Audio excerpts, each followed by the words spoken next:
Hello and welcome. This is Abigail Perillo from the CHEST Program Development Team. We'd like to thank you all for attending CHEST webinar, Envisia Genomic Classifier, Detecting Genomic UIP Pattern to Improve ILD Diagnostic Competence. Our panelists will discuss how the Envisia Genomic Classifier works and its role in the diagnosis of ILD patients. The panelists will also discuss case studies of the Envisia Classifier in practice. A recording of this webinar will be made available on YouTube. As well, the recording of the webinar will be sent to you tomorrow at 5 p.m. Central Time. I will now turn the presentation over to our chair, Dr. Last. Hello, everyone, and welcome. There is a lot of interest in having a new tool in our armamentarium in order to have a better confidence in our diagnosis of usual interstitial pneumonia. I'm joined today by a panel that are from around the country, and I do want to thank the organizers at CHEST for putting this together. They're very adept at doing this and spreading knowledge among our pulmonary community, as well as for Veracyte for their efforts and research in this field of genomic classifiers. I'd first like to introduce Dr. Sholin from the University of Utah. Dr. Sholin is an expert in interstitial lung disease from the western part of the United States, has been very involved with CHEST and the Pulmonary Fibrosis Foundation in efforts to advance care of patients with pulmonary fibrosis. Good afternoon, and thanks for the introduction. I'm excited to speak with you about the genomic classifier. And in the diagnosis of interstitial lung diseases, I think I need the slides advanced as well. May I have the next slide? Fantastic. So in case any of you on the call are wondering whether or not we need to get better at our ability to diagnose interstitial lung diseases, I think this data is extremely compelling, telling us that the field needs to improve in our ability to make these diagnoses. So patients tell us in this study from Dr. Cosgrove and all that in general it takes us quite some time to get to an accurate diagnosis. So by the time they present to us with symptoms, typically a cough or shortness of breath with exertion, it takes us up to 4 years to make a diagnosis, with 42% of patients reporting that it takes us more than 1 year from the time they present to we get to an accurate diagnosis. I need the next slide, please. So, and not only does it take us a long time, but we also misdiagnose them. So more than half patients, so 55% of patients tell us that we gave them at least one, if not two or more, misdiagnoses. And the reasons for this are probably multiple, including the fact that many of us are not aware of interstitial lung diseases as a diagnosis and are thinking about much more common reasons for cough or shortness of breath. The presentation of cough and shortness of breath is relatively nonspecific and very common. So it shows up in physicians' offices, not pulmonologists and not ILD specialists, and they tend to think about more common etiologies such as asthma or pneumonia, COPD with bronchitis or chronic bronchitis. Reasons for cough include allergies and GERD, which are common etiologies that patients have even with having an interstitial lung disease. Heart disease obviously is a very common reason for people to feel short of breath. And patient factors such as deconditioning or overweight, obesity, etc., are all reasons that people can feel short of breath, and are more common than interstitial lung diseases. Next slide, please. So it's really critical once we figure out that a person does have interstitial lung disease that we get to that right diagnosis. And most of us think about a full spectrum of interstitial lung diseases, but really are focusing on distinguishing IPF from the other interstitial lung diseases. And this is important for a variety of reasons. We have an armamentarium of medications that we can use, and understanding the full range of care options for patients really depends on getting that diagnosis correct so that we can employ the right therapies. And in fact, we can do harm if we employ some therapies. So this study, the Panther study that was published in 2012, this was an NIH-sponsored multi-center trial where we treated patients with placebo versus an immunosuppressant regimen of prednisone, azathioprine, and N-acetylcysteine. And as you can see from the graphic here, that patients that were treated with this combination therapy, the immunosuppressant therapy, actually did worse than if we left them alone. So patients treated with prednisone, azathioprine, and N-acetylcysteine experienced more deaths and hospitalization than those that were on placebo. And this study was actually stopped early because this signal was so strong. And knowing what we know now, we certainly would not want to treat a patient with IPF with immunosuppression. On the flip side, we have another series of studies we can show you in this next graphic that is positive. We know now that if we treat patients, if we accurately diagnose patients with IPF and we treat them with antifibrotics, we can slow their disease progression up to 50%. So both the use of nintedanib and pirfenidone slows the rate of decline, so their FVC declines more slowly if we treat them with an antifibrotic than if we treat them with placebo. So I think this data is really tells us that it's important to get to a diagnosis of IPF or another ILD and use the right therapy. And some of you in the audience might be thinking, with the emerging new data showing us that antifibrotics are effective in a variety of other interstitial lung diseases such as scleroderma or in progressive fibrotic diseases, does this still hold true? And I think it really does, because as I mentioned as I started this slide, we have a whole spectrum of medications we can use, and understanding that full spectrum of care options is important to give the best care for patients. So combination therapies, et cetera, depend very much on us getting to that right diagnosis. So we still feel that it's incredibly important to get to the right diagnosis and distinguish IPF from other interstitial lung diseases. Next slide, please. So let's think about this by going through a case. So this is a patient, John, who is a very typical patient that would present to any one of us in clinic.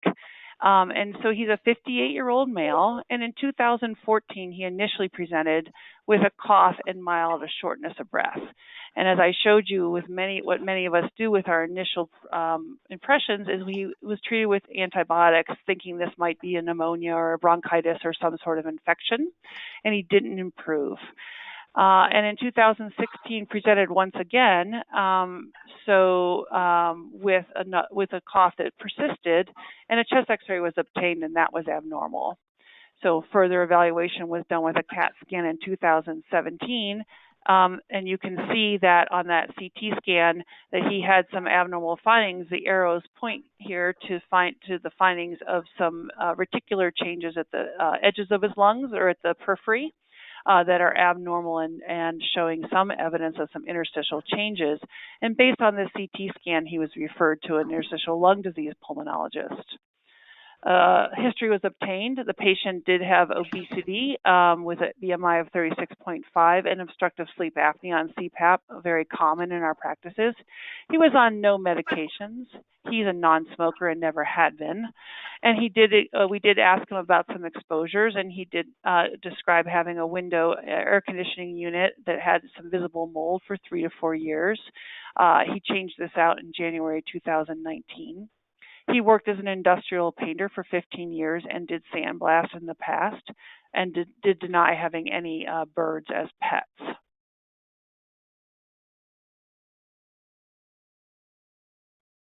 On exam, he showed no distress. So sitting in a chair, he looked very comfortable, no evidence of shortness of breath. He had stable vital signs and was afebrile. Oxygenation, sitting in the chair, again on room air, 95%. His head and neck was within normal limits. On exam, he had the classic finding we hear in patients with interstitial lung disease, those bibasilar crackles. Cardiovascular exam was normal. Abdomen was soft and non-distended, and extremities were without any findings, no edema and no clubbing. A 6-minute walk test was done, and he was able to walk 1,000 feet and desaturated to 90% on room air. Pulmonary function testing consistent with restriction, showing an FVC of 62%, FEV1 is 71%, that ratio 0.83. He showed restriction by total lung capacity of 56%, and his diffusion capacity is also diminished at 48%. Additional testing done with a connective tissue disease panel was negative, and a hypersensitivity panel was also negative. So at this point, we have to think about him and a differential diagnosis and next steps. And I'd love to ask my panel, Dr. Keir and Dr. Lasky, what their thinking might be at this point.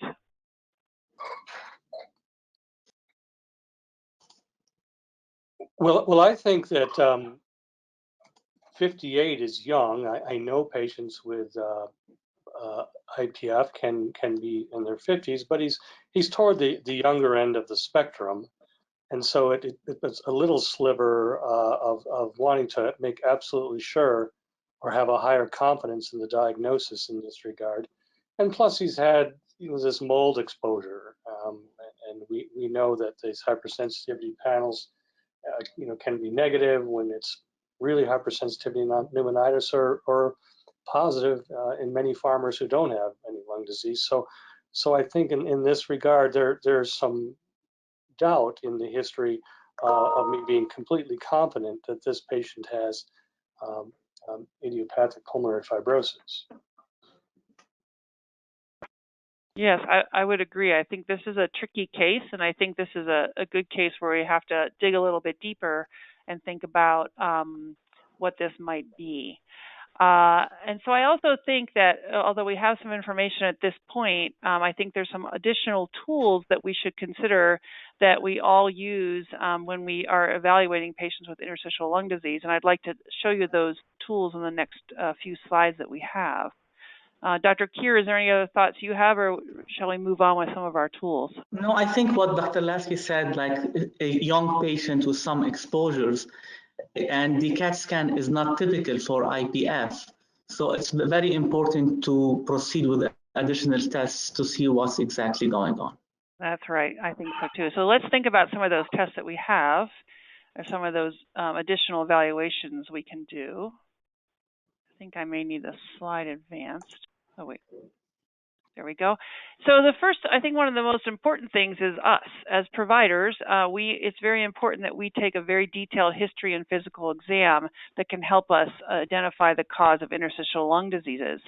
And understanding the spectrum of these diseases helps us guide our questions and how we ask a patient about what they have. And so interstitial lung diseases, while we're focusing on IPF, which is an idiopathic form of interstitial lung disease with no known cause, there are many known causes of interstitial lung diseases, including drug and radiation-induced interstitial lung disease, connective tissue diseases, vasculitis, chronic hypersensitivity, pneumoconiosis, and familial. And understanding this spectrum leads us to the right kind of questions that we'll ask a patient. So, for example, if we're looking for a drug or interstitial lung disease-based interstitial lung disease, a drug or radiation, we'll ask them about a full history of medications they've taken now and taken in the past. We can also ask them about if they've ever had any radiation. And we have this pneumotox.com, which is a nice tool, a web-based tool to look up any known lung toxicities related with lung diseases.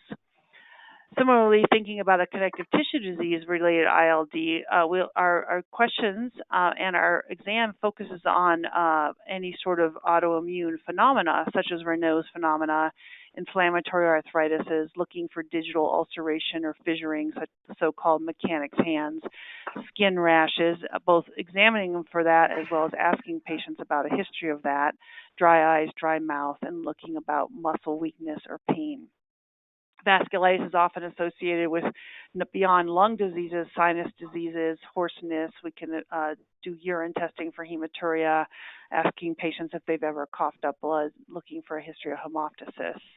In chronic hypersensitivity pneumonitis, we want to think about exposures to organic antigens such as mold sources, birds, down bedding, farming, agriculture, etc. And as you recall, this patient did tell us he had some mold on air conditioning in the past, which makes us want to think a little bit about whether we're dealing with a chronic hypersensitivity pneumonitis.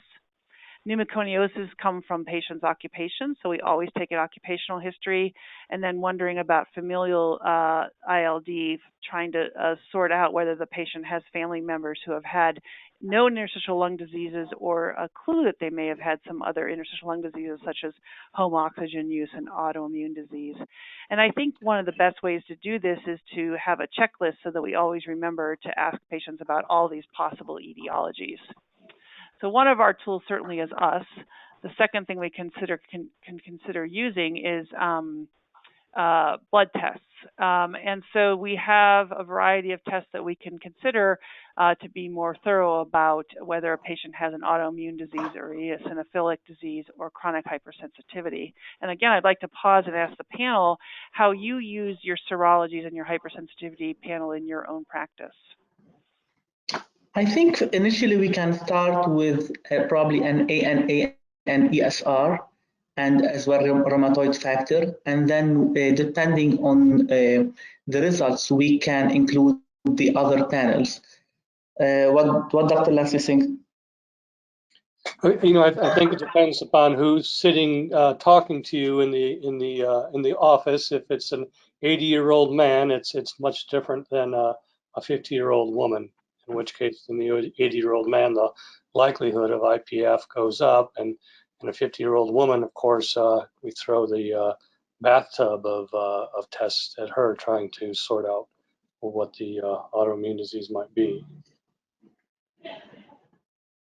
I think that's right. And the hypersensitivity pneumonitis panel is relatively controversial. It has some utility, but it's limited. And I think it's important that we remember its limitations and that it's not all comprehensive. And we may very easily miss a hypersensitivity trigger that's not picked up by a panel. Would you all agree with that? Yes. Yeah. Okay, so we can do our history and physical, which should be complete and helps with the checklist. We can do our blood work. And then our workhorse of interstitial lung diseases is our high-resolution CT scan. And I think it's important that we should take a pause here and really remember what the features are of what is a so-called high-resolution CT scan is.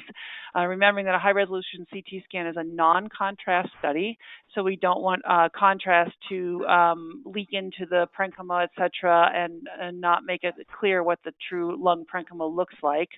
It's high resolution, meaning that it's a 1 millimeter slice, and we can reconstruct that so that we have high resolution, very easy, a very good look at the lung parenchyma or the interstitium. We have two views that we can use, both axial and coronal. Patients are typically, with most radiology imaging, in a supine position, but in a high-resolution CT scan, we often like to have a prone view so that we can get a good look at the periphery and the bases and be sure that the changes we see are not related to gravity, but are true reticular changes. And in a high-resolution CT scan, we get both inspiratory and expiratory views so that we can see some physiologic changes and see how the air moves in and out of the lungs.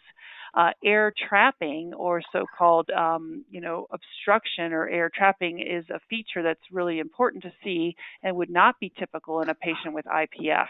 So we want to get a look at the physiologic changes with inspiratory and expiratory views.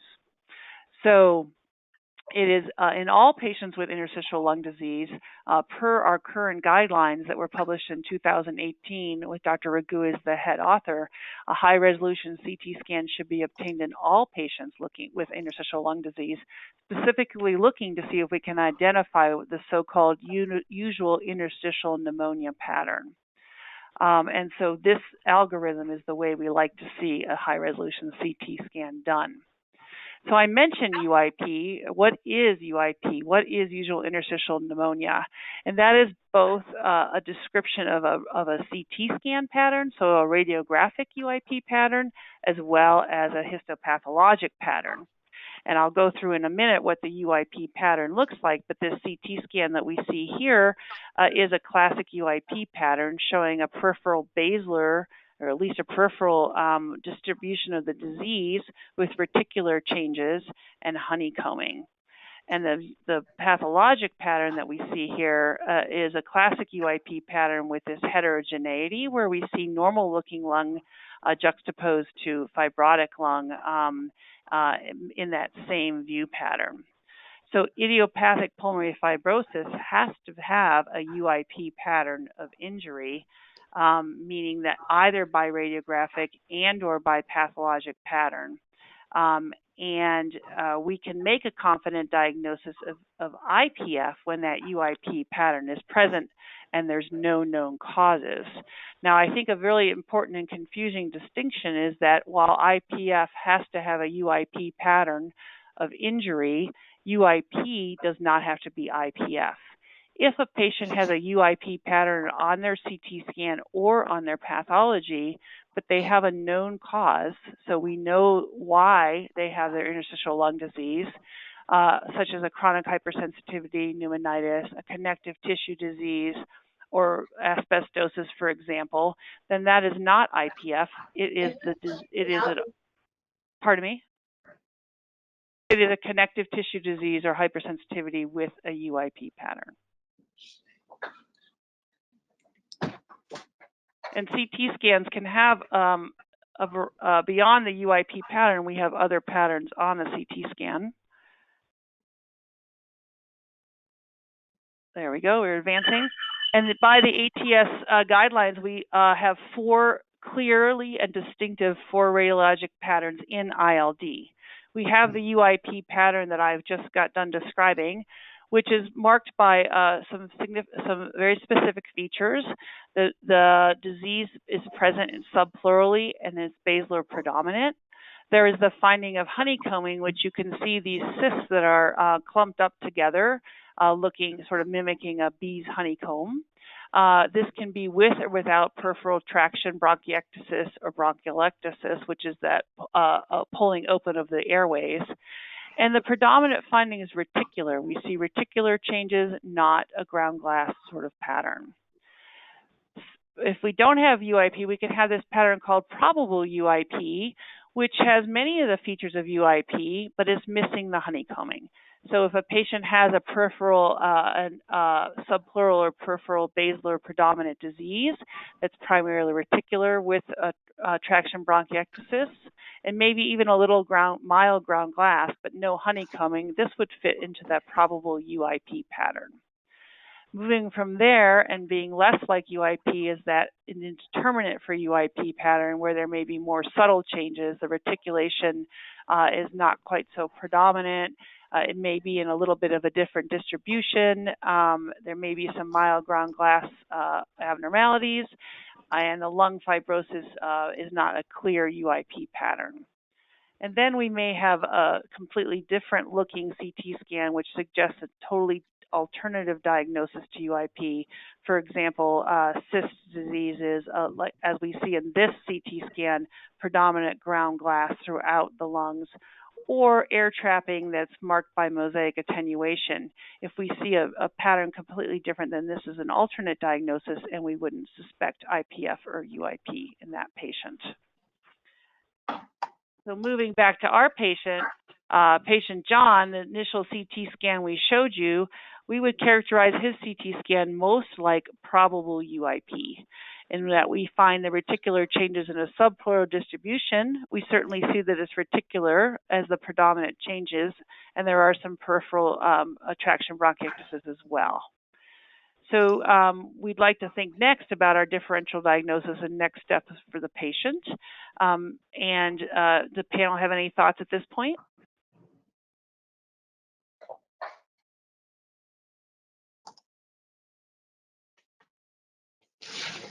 Let's move through the diagnostic algorithm then. So establishing a confident IPF diagnosis requires some thinking with, as we talked about, radiology and clinical factors, but sometimes it's not that easy, as we have in our patient John here. So John has a CT scan with a probable UIP pattern, and he has some possible findings in his history that make us doubt that we are clearly dealing with IPF.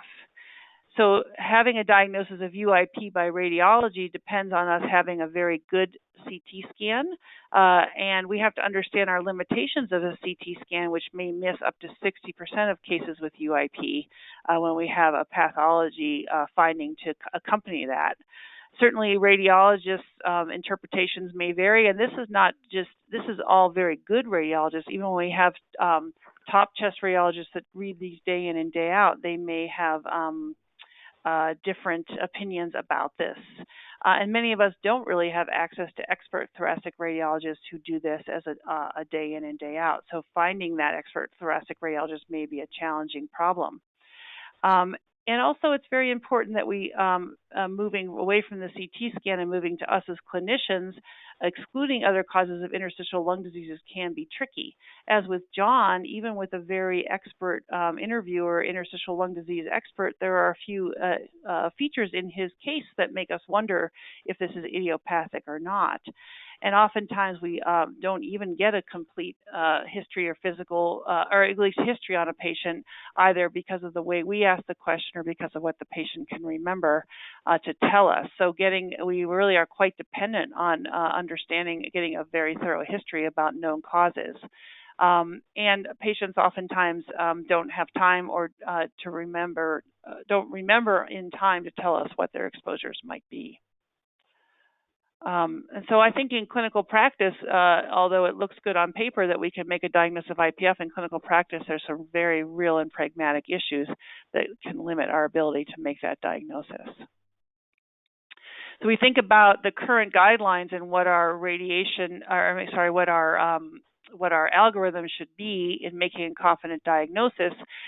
We should be thinking about a patient as possibly having IPF, thinking about being able to rule out other causes, which we just talked about has its limits, obtaining a high-resolution CT scan pattern, and then once we look at that, deciding whether it's UIP or not.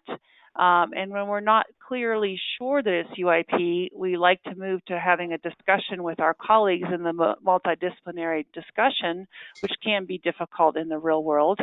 And then oftentimes we're thinking about whether or not we need a surgical lung biopsy to make that clear diagnosis.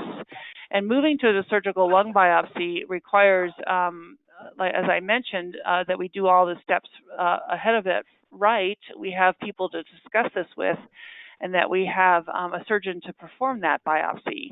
And even in the best of hands, a surgical lung biopsy does carry some risk, with mortality rates ranging from 1.7 to 16%, depending on the series you read. So if we are thinking about moving to a surgical lung biopsy, we certainly want to be sure we've done everything possible prior to moving towards that surgical lung biopsy. And with that, I think we should be thinking about next steps, and I'd like to turn over to Dr. Lasky to think about options around that surgical lung biopsy and what else we could be doing. Thank you very much, Dr. Sholin. And so, our panelists are from different areas. I happen to be from the South, and so I'd like to discuss now the genomic classifier by Envisia here, Veracyte's product. Next slide, please. So this is a new technology using RNA sequencing, next generation sequencing, and machine learning, artificial intelligence, as it were, to make the diagnosis of a pattern of usual interstitial pneumonia without the use of the histopathology. And so this is done by obtaining 3 to 5 transbronchial biopsy specimens, and they're shipped in a nanocooler to a central lab. And at that lab, as we go to the middle panel, this genomic data is obtained through next generation sequencing, and through a process of machine learning then, and the trial, which is the BRAVE trial, 190 genes were predictive of usual interstitial pneumonia or not usual interstitial pneumonia. And these genes tend to be in the areas of growth factor response, cytoskeletal remodeling, and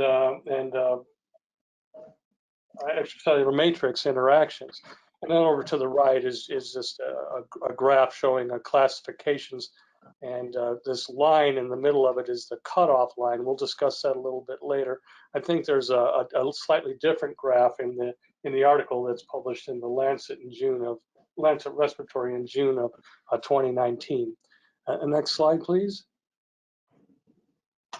So here's a cartoon on how or movie and how the Envisia classifier works. Proceed with a standard transbronchial biopsy, TBB. The tissue samples required for the Envisia classifier are collected from the lower and upper lobe of the lung. 3 to 5 samples are needed, ideally 2 from the upper lobe and 3 from the lower lobe. For each sample, collect the TBB specimen using your standard technique. Then, use the tool provided to transfer the first specimen from the forceps into the labeled tube of RNA Protect solution. Do not allow the forceps to touch the solution in the tube. Gently mix the solution. Flat, and mark on the test requisition form where the specimen was collected from, and then dispose of the transfer tool. Repeat this process for the 4 other specimens. Next, sign and date the test requisition form and retain a copy for your records. Place the signed test requisition form and the specimen tubes into the clear plastic pouch. Activate the cooling pack by pushing down on the button located in the center. Place the clear plastic pouch in the provided nanocooler and send the package to Veracyte's clinical laboratory. The specimens must be shipped or refrigerated within 30 minutes of collection. At Veracyte's clinical lab, the sample is extracted and analyzed by RNA sequencing and assessed with the Envisia Classifier, which was developed with machine learning to detect a positive or negative genomic pattern of usual interstitial pneumonia, or UIP. Test results are provided to the ordering physician within 14 days through an online portal and/or Veracyte's mobile app. Okay, well, we'll move on to the next slide then. I'm getting some feedback here, and moving on to the next slide. So the RNA doesn't actually float into the machine, by the way. A technician has to put it in there. So it's a great little movie anyhow. So in regard to the BRAVE trial, this is a prospective multi-center trial, 29 sites, 237 patients were enrolled, and the tissue samples were reviewed by 3 expert pathologists that we all know and love. And so they compared the histopathology, if they were certain that this was usual interstitial pneumonia, with the Envisia classifier. And so the study population, to your right here in development was 90 patients, and then there was a clinical validation involving 49 patients. And you can see down below, there's a fairly even distribution between those that were UIP and non-UIP in this cohort. Next, please. And so with this then, the specificity of the test was 88% with a sensitivity of 70%. And this is in comparison to 43% with what we'd consider a definitive high resolution CAT scan. So much better than the CAT scan alone in this regard. If you wanted to look at the positive predictive value for this, it was 81% as published in the Lancet Respiratory. Next. And then moving on to the Catalyst study, here with the objective is to compare the very same cases between 2 groups. One MDD had the Envisia results only, and the second one had the histopathology results only. And they looked at 94 subjects in this regard, and they were asked to make the diagnosis of IPF or non-IPF, really UIP or non-UIP, and the level of confidence in that. And the agreement there down below was 86% agreement. Now, you have to bear in mind that's very good. If there's been some studies published in which they showed the very same cases, all with complete VATS histopathology to 7 expert MDDs, and the kappa was only 0.7. So this is very good in comparison when you're comparing these multidisciplinary groups together. Next slide, please. So where would this fit in? So certainly you would start with everything that Dr. Sholin discussed, including discussions with your rheumatologist, perhaps, and definitely with your radiologist. And if you had the UIP diagnosis confident after working with those people, then you would just go forward with your MDD diagnosis. On the other hand, if you had a probable or indeterminate, and so green is for go, one could entertain using the Envisia. And if it was positive for UIP, then again, meet with your group and then make your clinical diagnosis. If it's negative, then one would want to meet with their group and decide with the patient where to go from there. Would further diagnostic tests need to be done in this regard? Next slide, please. So let's get back to John. We had a number of things that we thought were in the differential diagnosis of this individual. And the next steps then were, in this case, BAL with the genomic classifier. The BAL was as expected for patients with idiopathic pulmonary fibrosis, and in this case, the genomic classifier returned positive. So the question at this point is, how would you diagnose this patient? I'll ask my other panel members. I think considering that we have a positive UIP on the Envisia classifier, in the correct context and the clinical history, we might be giving a diagnosis of IPF probably in this case, and then proceed to treatment. I think I would agree. And certainly my confidence in that diagnosis, even if I thought that was most likely to begin with, is certainly raised by this positive result and the lack of other findings that would dissuade me from that. Next slide, please.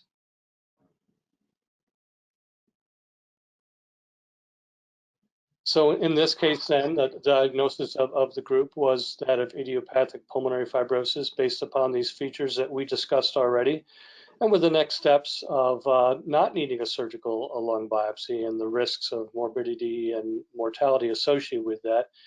Certainly transplant referral, starting antifibrotic therapy, perhaps offering clinical trial or registry enrollment and serial monitoring, as well as many other things, support groups, rehab, etc. Next slide, please.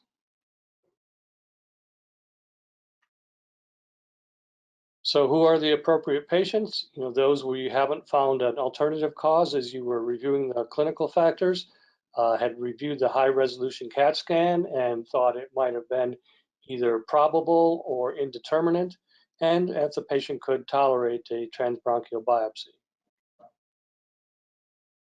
Our next panelist is Dr. Fayez Kher. Dr. Kher is an interventionalist by trade, recently moved from Tulane up to the Northeast. I still cry at night about that a little bit. And he's a prolific writer with interventional pulmonary procedures, and so I would be an excellent person on the panel. Dr. Kher? Thank you for the introduction, and good afternoon for everyone, and thanks for staying late. We're gonna discuss about how we can use Envisia Classifier in a clinical practice, and we're gonna give two cases where we can go over the cases. So the first case is an 81-year-old woman with a past medical history of breast cancer, status post-mastectomy without radiation, and bilateral knee and shoulder replacements. She was presented for evaluation of suspected IPF by her outside pulmonologist. She's a lifetime non-smoker. There was no underlying connective tissue disease, and she has history of GERD when she reports no exposure. On a clinical evaluation and serology results, she had a mildly elevated rheumatoid factor, which is probably seen in many elderly patients, as we know, and her hypersensitivity panel, as well as other autoimmune workup, including CCP, were negative. And as Dr. Scholand alluded previously, that hypersensitivity panel, we can view it as an evidence of exposure. However, positive results can be seen in asymptomatic exposed individuals, and negative results cannot exclude patients with hypersensitivity pneumonitis. So if we go back to the CAT scan, we have 3 slides of the CAT scan. We have the one axial CAT scan, where you can see that in the lower lung zone, there might be some very subtle reticulation and maybe very mild ground glass opacity. And if we go forward to the expiratory, as well as the coronal images, we can see that we can see some mosaic attenuation in the CAT scan. So this CAT scan is most likely, we can consider it as indeterminate for UIP per the recent ATS guidelines. So in this case, what can be your differential diagnosis and next step for this patient? And any thoughts from Dr. Lasky or Dr. Sholand? I think this is a difficult case to be sure what's going on at this point. However, as we've talked about, I think hypersensitivity panel does not dissuade me from considering hypersensitivity pneumonitis as a high in this differential. And I think about that with the air trapping or the mosaic attenuation we're seeing on that CT scan, which is a feature of hypersensitivity pneumonitis. I think other things in the differential might be less likely, but certainly an autoimmune disease that we didn't pick up with our simple testing, although less likely in this older female without signs of an autoimmune disease. And then the history of breast cancer does make you wonder about what medications she might have used for therapy and whether we have to consider a drug type reaction. Dr. Lasky may have other thoughts. Nothing to add to that, Dr. Sholand. Excellent. So we can proceed to the next slide, please. So the differential diagnosis, as what Dr. Sholand saying, it involved hypersensitivity, some NSIP and IPF. So the panel, the multidisciplinary discussion was done, and they recommended a transbronchial biopsy with Envisia, as well as BAL. And if you can see on the right side, you can see that the Envisia came back as a negative for UIP. And as we recall from previous slides, 9 out of 10 patients who has no UIP has a negative Envisia classifier. BAL, as expected, was non-specific in this case. So how would you diagnose this patient? And then we can move on to the next slide.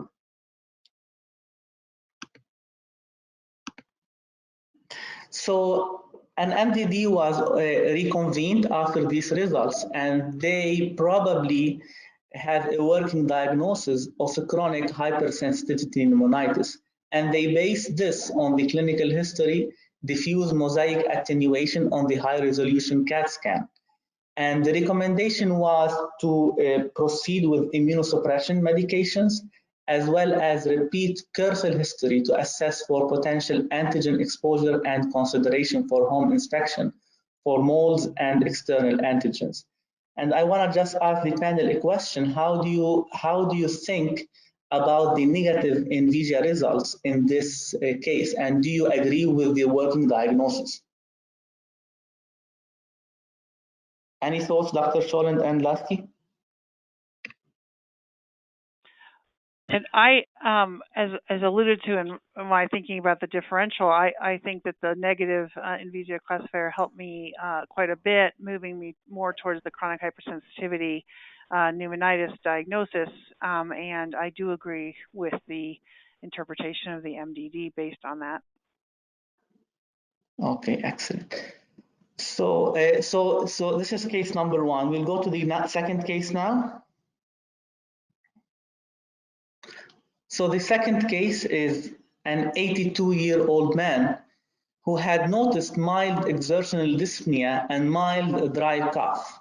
He saw a primary care provider 6 months later who heard some bibasilar crackles on auscultation, and he referred him to a pulmonologist. He has a history of coronary artery disease, status post-CABG.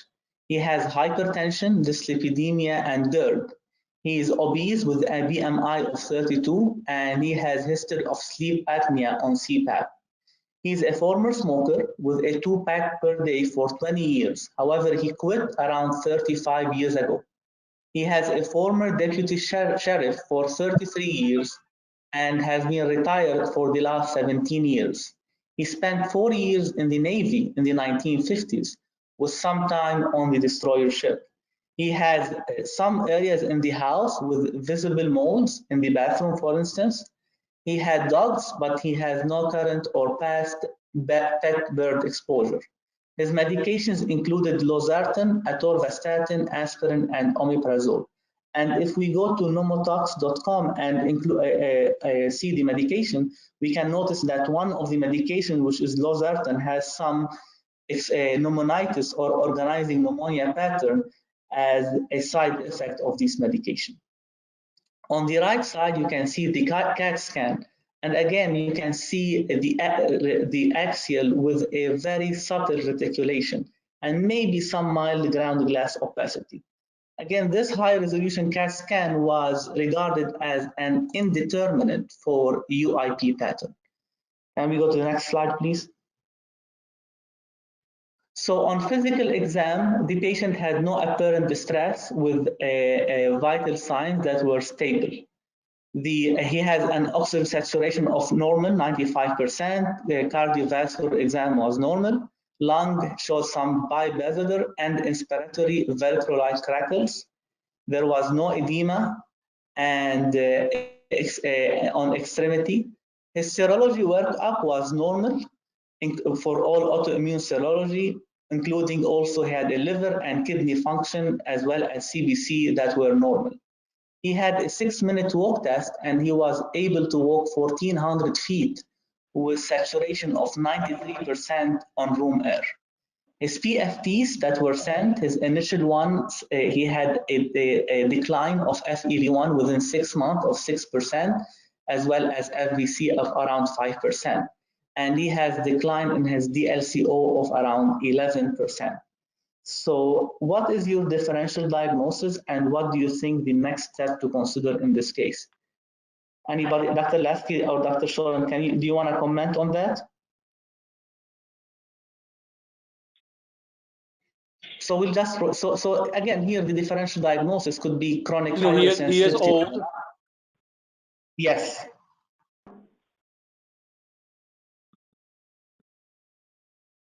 Yes, Dr. Lasky.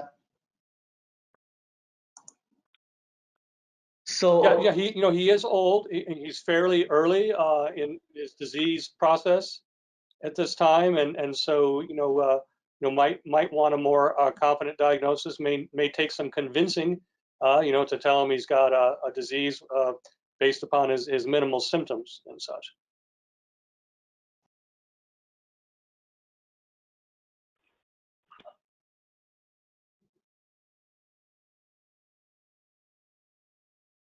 I think the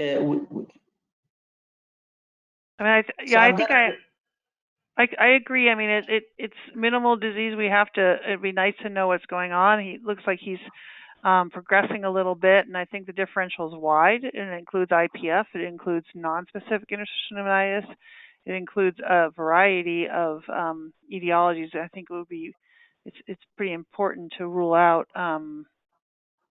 what might be going on, as in possibly IPF versus something else. Yeah.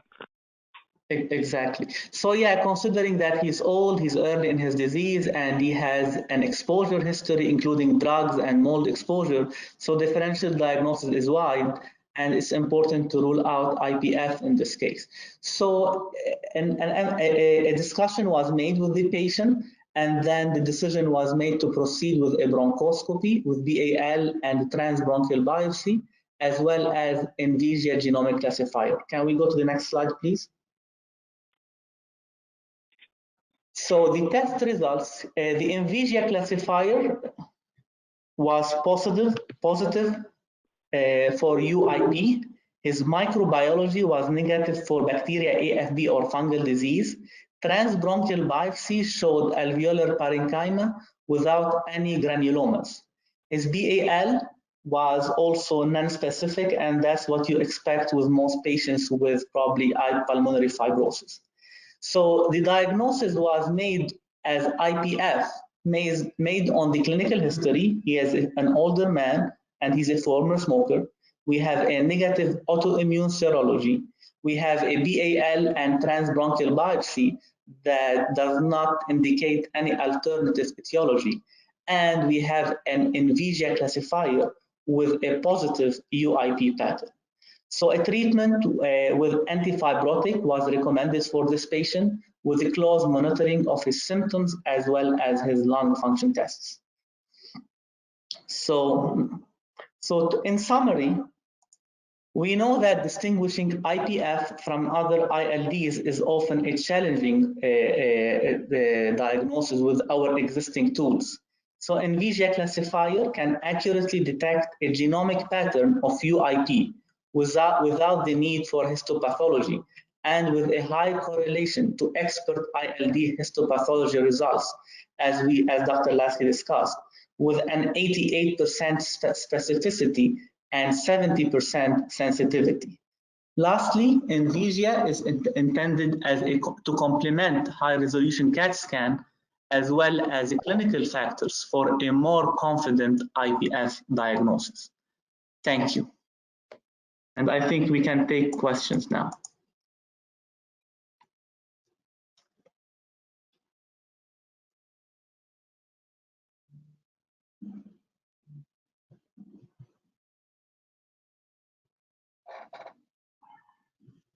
So I sent you, the panelists, all the questions in our chat window, but I could read them too if you'd like.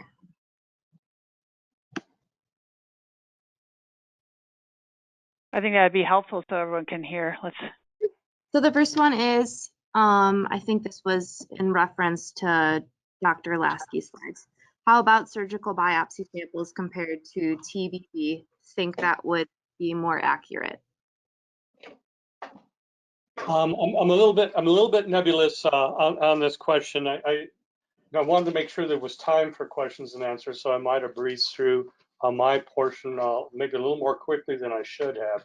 You know, when the genomic classifier was developed, it was developed with expert pathologists agreeing. Tom Colby, Jeff Myers, Dr. Rochon, they all agreed that this was UIP. And most of these biopsies were either batch biopsies or cryo biopsies in order to develop the genomic classifier. So in that case where they did a transbronchial biopsy, I'm not sure why they did, other than to obtain the transbronchial biopsy to get the genomic classifier results sent in. I hope that might have caught or addressed the question. Okay, then the next question. Since chronic HP and UIP are sometimes indistinguishable on radiology or pathology, how reliable is Envisia to differentiate chronic HP from UIP, IPF? So in someone with exposures, how can you confidently say chronic HP vs IPF? You know, I'm happy to address that too. And I think the genomic classifier just tells you whether you have UIP or not. And you can have UIP mostly with idiopathic pulmonary fibrosis, but you can also have it with hypersensitivity pneumonitis. And that's where the judgment of the MDD comes in. So it's, you know, the genomic classifier isn't used in a vacuum. It's used with clinical judgment of your MDD. And I want to add also something. If you have a chronic hypersensitivity pneumonitis with probably UIP pattern, it's going to behave as pulmonary fibrosis with similar mortality. So probably you want to treat it the same as you treat an IPF. What does the panel think about that as well? I think I agree with what Dr. Lasky said, that it's important to remember that this is not in a vacuum. And having a UIP pattern is one more piece of strong data suggesting that this is a UIP, having a positive Envisia suggests this is a UIP pattern. And so you take that back to the MDD saying, now I have a UIP pattern, not a hypersensitivity pattern, and that helps with more evidence in the MDD. But ultimately, this is taken as a collection of information to come to the final diagnosis. And so I think that the question may have alluded to the first case, the case I presented, where there were some mold in the backstory. but the MDD conclusion was this was IPF based on the Envisia classifier. Then we can move forward with the antifibrotics, which I think would be the correct intervention. And I'd also like to emphasize it's the confidence in the diagnosis. You know, telling a patient they've got usual interstitial pneumonia on their biopsy, adding the confidence to that, for me as a clinician, is very important. And these studies that were done did show that in the Catalyst study that the confidence for these MDDs improved with the use of the genomic classifier. And then next question. This is in regards to the second case. When do you eliminate statins?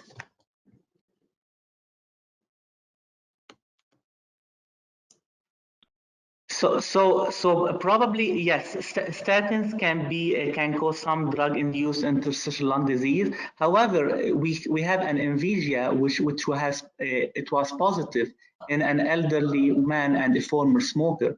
So so most likely is an early IPF, and we treated that. But probably holding statin might be also a good idea as well. And then this is also for the second case with a sensitivity of 70%. Would you not treat the second case even if the Envisia classifier resulted negative? So again, this could be a judgment call, but if a patient has a negative Envisia and our working diagnosis is less likely IPF, we might proceed to other diagnosis treatments algorithms such as a surgical lung biopsy or cryobiopsy to be more confident in treating such patients.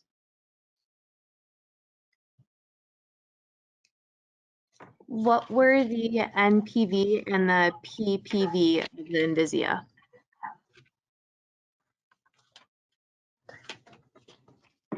I'm sorry, I didn't understand that. It says what were the NPV and the PPV of the Envisia? Well, the positive predictive value was 81%. You know, negative predictive values, of course, are going to vary significantly. It was in the same range, by the way. Of course, you know, depending upon what the prevalence is in your population. All right, and then would classifier be helpful in patients with RA, as if shows UIP, would the direct treatment of antifibrotic or would immunosuppressive RA-specific treatment still be given? I think that in the situation of RA-specific treatment would still be given. We know that there's a whole spectrum of patterns in all of the autoimmune diseases, and once we know that a patient has a connective tissue disease-related ILD, we treat the systemic connective tissue disease, regardless of the pattern of the injury pattern. So I don't know that it would change our therapy in our ILD based on what we do in current practice. Although I think it's an interesting question, and it might be something I agree. and that one could say, you know, do patients who have RA-ILD with a positive Envisia UIP behave differently than those who didn't? It would be very interesting. Yeah, it's a great question. But I think in our current treatment schema, we treat the underlying systemic disease. But it's going to be curious to watch that. I agree. And then this question is about sample transfer. Whether specimen is safe if there is delay in transfer of specimen if you are in a remote place.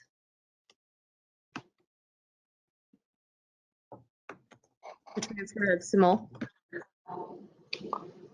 Yeah, so it's very safe to it's very safe to transfer it because you can just ship it with have shipping labels and you can just ship it. Yes, it's safe.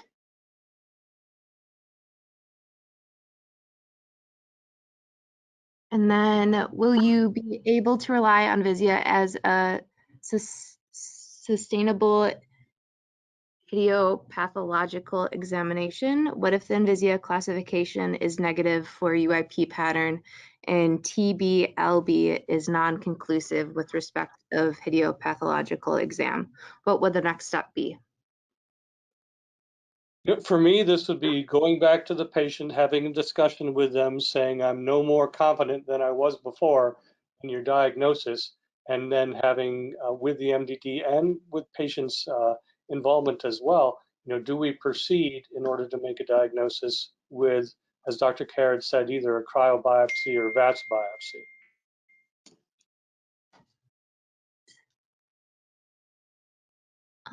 In a traditional surgical OLB, still cannot clearly spell out UIP. Can we end it still for the RNA Envisia testing, or is it only meant for TBBX specimens?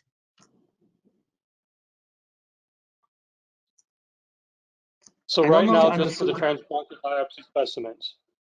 The answer to that is it's you have to do it by the protocol with transbronchial biopsy specimens. They're not accepting cryo specimens. When doing TBBX in different lobes, does it need to be targeted to affect part of the lungs? To affected part of the lungs, sorry. No. You can just do it on the right upper 2 and then the right lower 3. Does not have to be direct to the affected lobes, no. And then we're going to take just one more question and then conclude the webinar.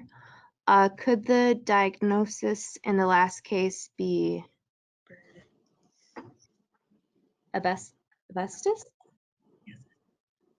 Asbestos rather than IPF? Yeah. There was a history of being in the Navy and on a ship. Again, some of these presentations, as an interest in time, you're only showing the one, the one image, whereas, in clinical practice, the reality is we're looking at all the coronal and sagittal images and can see the presence of plaques or not. It's very unusual to have asbestosis without the presence of plaques, and I assume that these plaques were looked at for by the people who actually sent in this case. Okay, well, we're going to wrap up the webinar. Thank you to our panelists for an excellent presentation today, and thank you all for attending. Just as a reminder, there will be a recording of this webinar sent out to all of the registrants tomorrow at 5 p.m. Central Time. Please have a good night. Thank you again. Thank you. Thank you all. Thank you.